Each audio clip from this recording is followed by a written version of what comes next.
Fatimah semakin sering mengamuk. Ia pun kerap buang air sembarangan. Dengan berat hati, ku terpaksa mengurungnya di kamar kecil ini.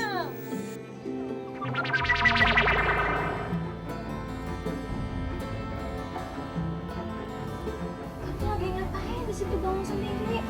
Sahabatnya tahu kamu sahabat. Mak, Fatimah pengen minta kalung. Ya Allah, kalung apaan Fatimah? Fatimah pengen minta gelang. Ih, gelang apaan? Kamu tahu sendiri mama cari duit cuma buat makan kita Fatimah. Nggak mau tahu, pokoknya Fatimah pengen punya kalung, Mak. Fatimah pengen punya gelang. Iya. Reaksi Fatimah benar-benar di luar dugaanku. Aku tak habis pikir, apa yang membuat putriku jadi seperti ini? Dalam, ku pendam harap. Semoga ini hanya sementara.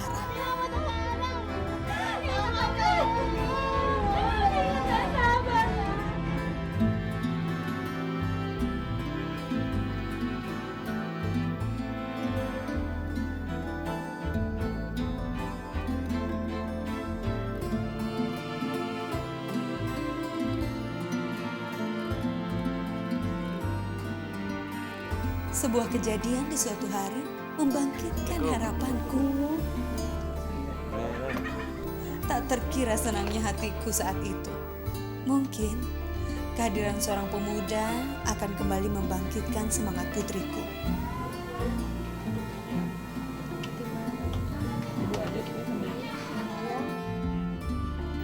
Berkali-kali pemuda itu datang ke rumah. Akhirnya ada juga pemuda yang datang ke rumah ini dan mau menerima Fatimah apa adanya.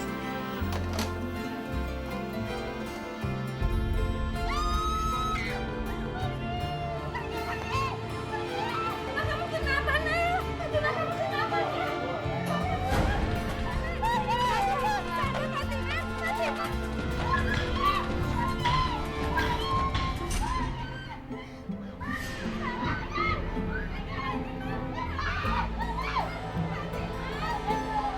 Namun, bahagiaku tak berlangsung lama. Pria itu pergi tanpa pernah kembali.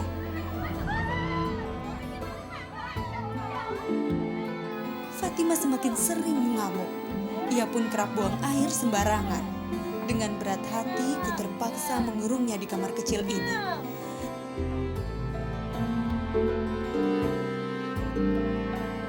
Sejak Siti Fatimah kukurung, Sumiati yang kala itu baru berumur 16 tahun berencana pergi ke Taiwan menjadi TKW. Udah ada di sini semuanya, Bu.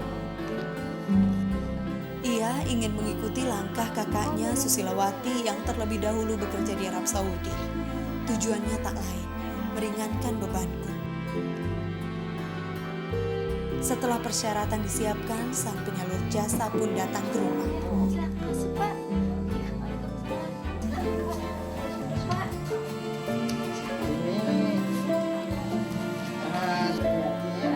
Ada di dalam, di syarat-syarat di dalam truk. Ada, Pak. Sumiati. Oh, ini bapaknya datang. Ada, Pak. Ini, Pak. Ini Sumiati anak saya. Iya. Jadi ini syarat-syaratnya Iya, Bapak udah ya. lengkap semua, Pak. Ini. Pak. Ini udah, iya, ada dari kecil, Pak. Udah sampai umur ini. Kalau ada penyakit Mbak nggak bisa. Nggak bisa, Pak. Bisa kalau ada penyakitnya. Bisa berangkat ya, Pak. Bisa. Sama aja berobat dulu ya. Namun nasib baik rupanya belum berpihak pada kami.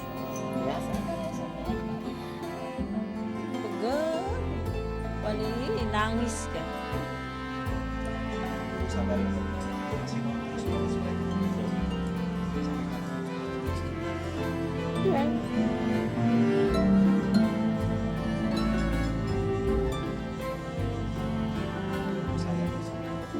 Percaya.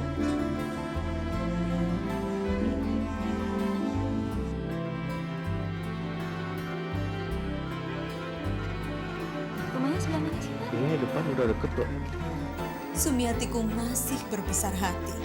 Ia ingin berobat hingga sembuh. Berbagai tempat pengobatan kami datangi. Tapi tak sedikit pun ada tanda-tanda penyakitnya akan hilang. Sampai suatu hari aku mendengar kehebatan seorang tabib. Assalamualaikum. Waalaikumsalam.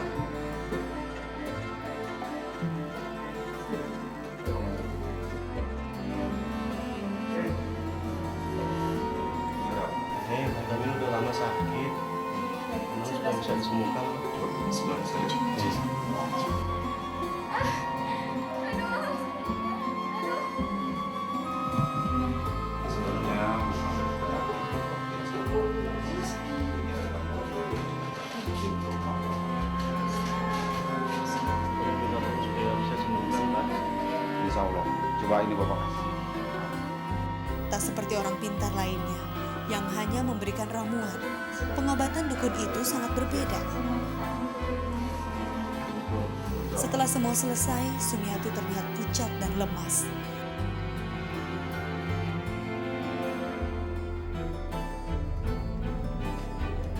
Sepulang dari tempat pengobatan, perilaku Sumiati mulai terlihat aneh. Sama seperti Fatimah, ia jadi sering melamun dan meracau tak tentu. Aku tentu saja jadi cemas. Jangan-jangan ia mengalami stres seperti kakaknya. Dugaanku ternyata benar. Hanya selang 1 bulan, perilaku Sumiati kerap tak terkendali. Ia sering mengamuk dan kabur dari rumah. Bahkan tak segan menyerang orang yang ada di dekatnya.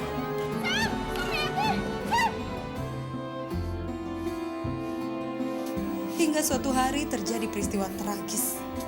Biasanya jika Sumiati kabur, ia akan kembali pulang dengan sendirinya. Namun hari itu berbeda. Pak, siapa udah sore gini mau Sore sudah menjelang. Sumiatiku belum jua kembali. ada di dalam nggak Pak?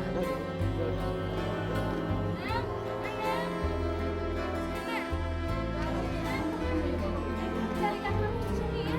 Cari di mana deh, pokoknya cari sampai pulang ya. Karena dia udah sore gini belum pulang juga. Cari ya.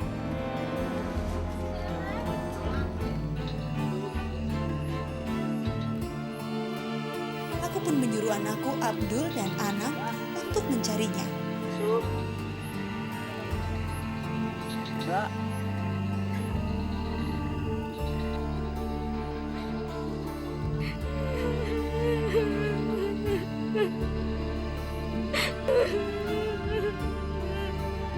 Menjelang malam, Abdul menemukan Sumiati seorang diri di pematang sawah. Darah melumuri kakinya.